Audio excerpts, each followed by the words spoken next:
प्रश्न 2 मिश्र धातु एवं अम्लगम को परिभाषित कीजिए तथा दोनों के दो दो उदाहरण दीजिए। उत्तर मिश्र धातु किसी धातु का अन्य धातु एवं अधातु के साथ बना समांगी मिश्रण मिश्र धातु कहलाता है। उदाहरण के लिए कांसा, पीतल आदि। अल्गमम इन मिश्र धातुओं में एक अवयव पारा अवश्य होता है। उदाहरण के लिए सोडियम, सिल्वर या अल्गमम। या मिश्र धातु में अन्य तत्वों के साथ कम से कम एक धातु तत्व होता है। अल्गमम में विभिन्न धातुओं का मिश्रण है जिसका उपयोग दंत चिकित्सा में दांत भरने के पदार्थ के रूप में इसे सिल्वर अम्लगम कहते हैं। मिश्र धातुओं के निर्माण क्षेत्र विनिर्माण रसोई की वस्तुओं और दांत की गुहाओं को रोकने के लिए अल्गमम का प्रयोग किया जाता है।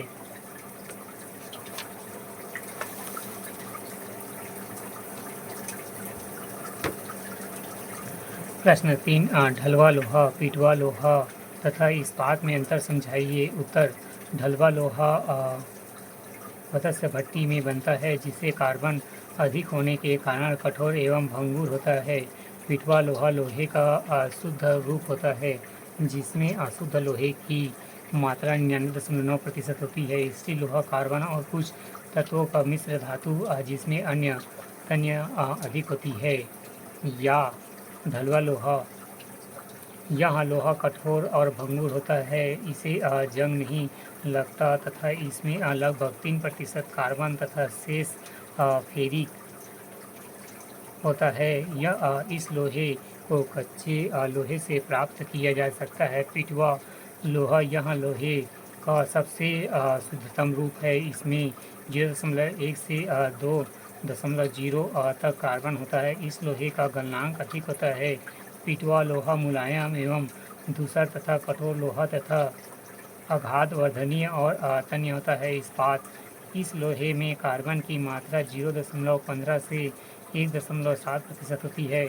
प्रश्न 4 प्रकाश के अपवर्तन के नियम लिखिए। उत्तर पहला अपतन और परावर्तन कोण सदैव बराबर होते हैं। दूसरा अपतित किरण एवं परावर्तित किरण अपतन बिंदु पर अभिलंब एक ही तल में होते हैं। प्रश्न 5 प्रकाश के मूल गुण क्या है? कोई 4।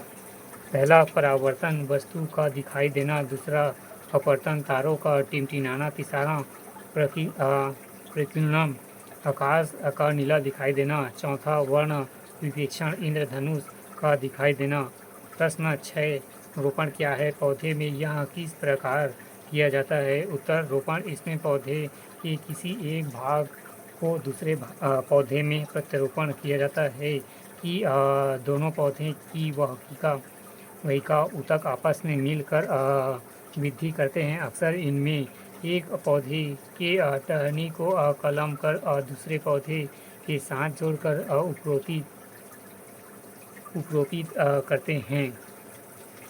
प्रश्न 7 तंत्रिका कोशिका की संरचना का संक्षिप्त वर्णन कीजिए। उत्तर तंत्रिका कोशिका के कोशिका काय में केंद्रित उपस्थित होता है। इस केंद्र के दुर्मिकाएँ निकली होती है जो सूचनाओं को ग्रहण करती है। केंद्रक में तंत्रिका का अंतिम सिरा तंत्रिका कक्ष से जुड़ा होता है। प्रश्न 8 बहुभ्रूणता क्या है? इसे उदाहरण सहित समझाइए। बहुभ्रूणता एक निषेचित अंडे से 2 या 2 से अधिक भ्रूण विकसित होने की घटना है। इस घटना में भ्रूण एक दूसरे के समान होते हैं लेकिन माता पिता के आनुवंशिक रूप में विविध होते हैं। उदाहरण पौधे की कई प्रजातियां, जुड़वा भाई बहन आदि।